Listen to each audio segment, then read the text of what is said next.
Eh bien, je crois que chaque région, chaque département doit favoriser les énergies renouvelables et en particulier le photovoltaïque. C'est quelque chose qui est effectivement important.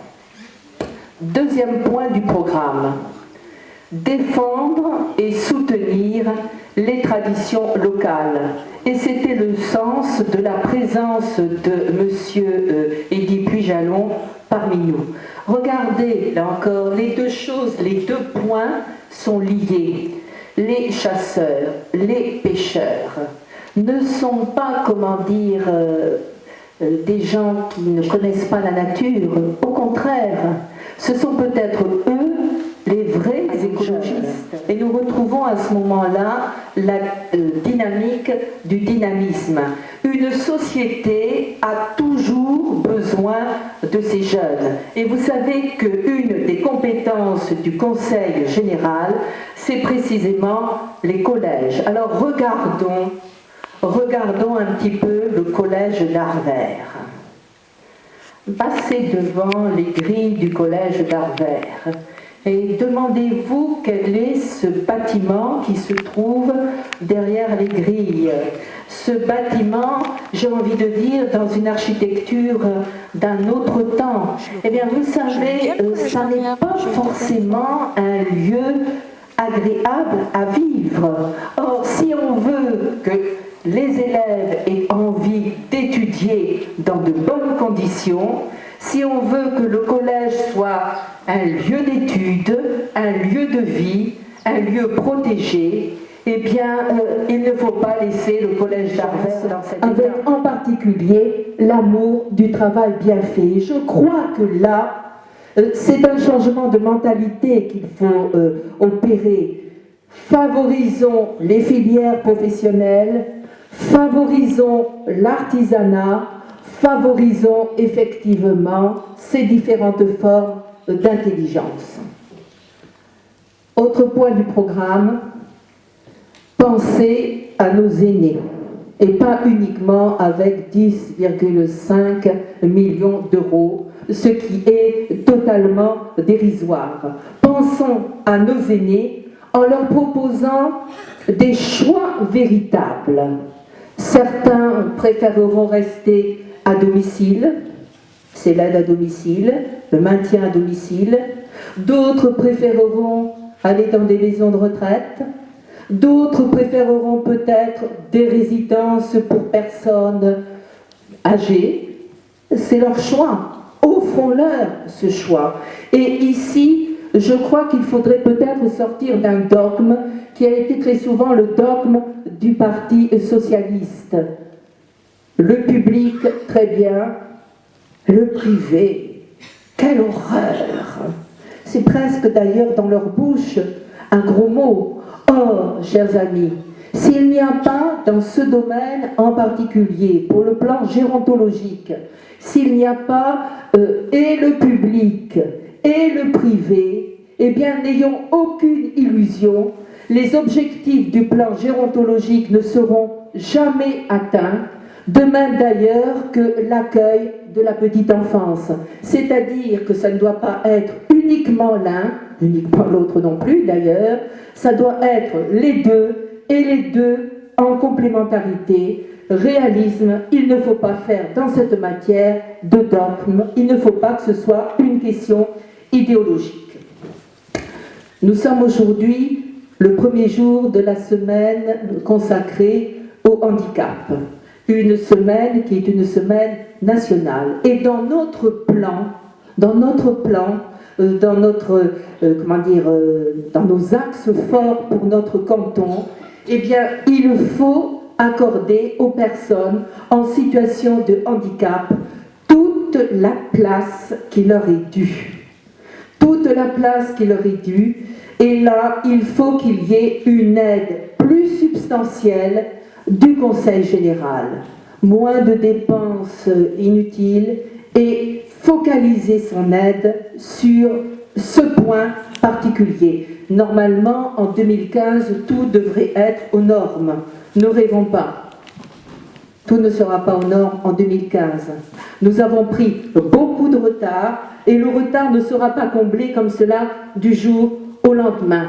Mais faisons en sorte que les personnes en situation de handicap, qui sont déjà dans une situation particulièrement difficile, eh bien, puissent circuler normalement. C'est quand même très utile. Alors, effectivement, dans notre canton, j'aime bien avoir l'expression « quand le vin va, tout va ». Parce que c'est vraiment, il suffit d'ailleurs de se promener dans notre beau canton, qui entre nous est quand même un des plus beaux cantons de la Gironde. Dans notre région, quand le vin va, tout va. C'est un élément qui est un élément moteur. Alors que faire ici? Je n'aime pas d'ailleurs trop parler de la viticulture d'une manière générale. Je préfère parler des viticultures, parce que tout le monde sait bien qu'entre les problèmes des grands crus classés, des grands crus, des appellations, des Bordeaux supérieurs, nous ne sommes pas dans le même monde. Et ce qu'il faudrait absolument faire, c'est travailler sur la commercialisation. La consommation de vin ne cesse d'augmenter dans le monde. Autrement dit, si cette commercialisation était bien faite, et là il faut réfléchir avec les viticulteurs sur cette commercialisation, eh bien il y a beaucoup de problèmes qui pourraient être résolus. Et surtout, ce qu'il faut absolument éviter, c'est de vendre à des prix qui, en ce moment, déshonorent le travail, en ce moment, déshonorent le produit. Écoutez, certains Bordeaux sont vendus moins cher qu'un litre d'essence. Est-ce normal? Est-ce normal? Vous remarquez qu'il y a là quelque chose qui est particulièrement choquant. Et c'est pour cela que tu as très bien fait, Christophe, de parler du centre culturel et touristique du vin qui porterait l'ensemble de la filière et qui est effectivement notre région, qui est une région superbe. Tous les étrangers s'accordent à le dire. Nous ne le voyons pas parce que nous sommes habitués à le voir, parce qu'il y a un phénomène d'accoutumance. Mais nous devrions développer le no-tourisme et le tourisme fluvial. Il y a beaucoup de choses à faire, effectivement, dans ce domaine. Le TGV, le tram. Faire en sorte que si on veut abandonner la voiture, eh bien, il y ait pour tous les Girondins des conditions de circulation aisées, facilitées, j'ai presque envie de dire agréables, parce que si ces conditions ne sont pas remplies, n'ayons aucune illusion, eh bien, nous garderons la voiture individuelle. Et effectivement, là, il faut peut-être changer de mentalité avec Transgironde, le TGV, le tramway. Là, quelque chose qui doit être... Nous sommes en train de parler de la route. Regardons tous les points noirs routiers qui sont dans notre canton. Moi, j'en vois deux en particulier. J'en vois un à Pomerol, où il y a eu effectivement des accidents mortels, 4 morts en un an. Vous avouerez que c'est absolument inadmissible, que cela aurait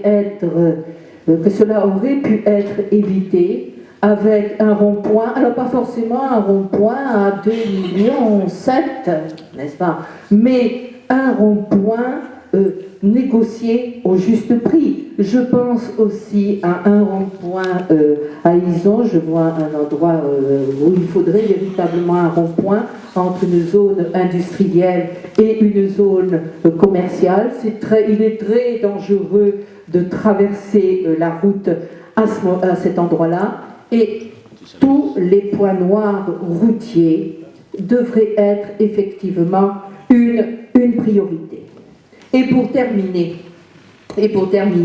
parce que vous avez été très patient, n'est-ce pas, très patient, pour terminer, eh bien quand même, un thème important, l'exemplarité des élus, n'est-ce pas?